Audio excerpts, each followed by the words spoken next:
તો ધોરણ 8માં પ્રકરણ 5માં આગળ આપણે જોઈએ પૂર વિશે, બાહ્ય પરિબળોની અંદર.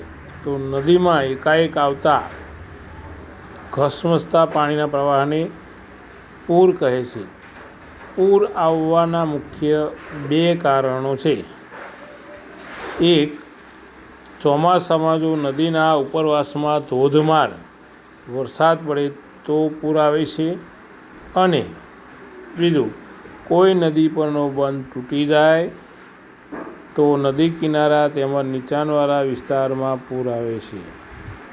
તો અહીંયા આગળ આપણે કેટલાક નદીઓના નામ, એના પર પૂરથી પ્રભાવિત વિસ્તારો અને વર્ષ જોઈએ તો ગંગા યમુના નદીની અંદર જ્યારે પૂર આવ્યું ત્યારે ઉત્તર ભારતનો મોટો ભાગનો વિસ્તાર પૂરથી પ્રભાવિત થયો હતો.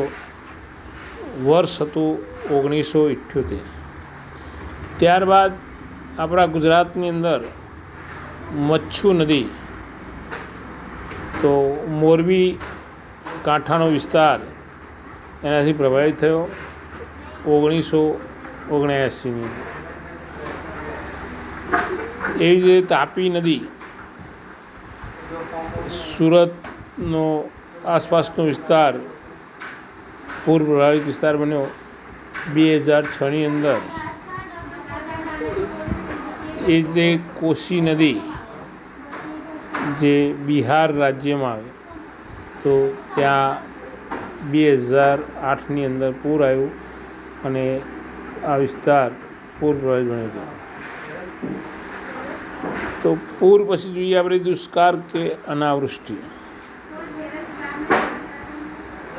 તો વરસાદ ન આવવાથી ખોરાક, પાણીની અછત સર્જાય અને જમીનમાં પાણી સુકાઈ જવાની પ્રક્રિયાને દુષ્કાળ કહે છે.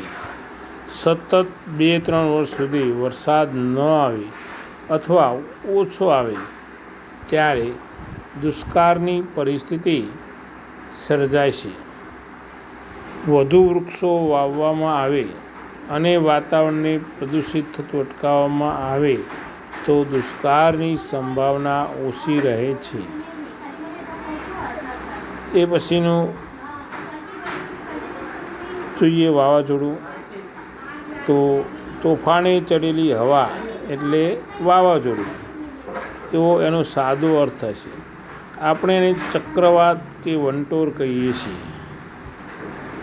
ભારતના દરિયા કિનારાના વિસ્તારોમાં કેટલીક વાર આવા ચક્રવાત સર્જાય છે, જેના કારણે ત્યાંના નજીકના વિસ્તારમાં હવાનું હલનચલન થતું રહે છે. આ હલનચલન વેગ પકડે ત્યારે હવા તોફાની બને છે. જો કે હવાના તોફાનો મર્યાદિત સમયગાળા માટે અને મર્યાદિત વિસ્તારમાં અસર કરે છે. આવા વાવાઝોડા અલગ અલગ જગ્યાએ હરિકેન, ટોર્નેડો, વંટોળ વગેરે નામોથી ઓળખાય છે. એ પછી દાવાનળ. તો જંગલોમાં વૃક્ષોના પરસ્પર ઘર્ષણ અથવા આકાશમાંથી પડતી વીજળી થકી કે બીજા કોઈ કારણસર આગ લાગે છે, જેને દાવાનળ કહે છે. તેનાથી વન્ય સંપત્તિને પારાવાર નુકસાન થાય છે. ભૂસ્ખલન જોઈએ તો ભૂસ્ખલન 2 પ્રકારે થાય છે. ભારે વરસાદના કારણે અથવા ભૂકંપના કારણે. કેટલીક વાર જમીન કે ભૂમિ પ્રદેશનો ઉપરનો ભાગ નીચે તરફ ખસી જાય છે. તેને ભૂસ્ખલન કહે છે. દાખલા તરીકે ચોમાસામાં ઘણીવાર ભૂસ્ખલનના કારણે કાંકણ રેલવે વ્યવહાર ખોરવાઈ જાય છે. તો વિદ્યાર્થી મિત્રો, આપણે અહીંયા આગળ પ્રકરણ 5 જોયું.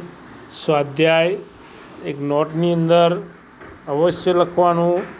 પરીક્ષા નજીક આવી રહી છે, પરીક્ષા લેવાશે જ, એટલે તૈયારી કરતા રહેજો. બસ અસ્તુ.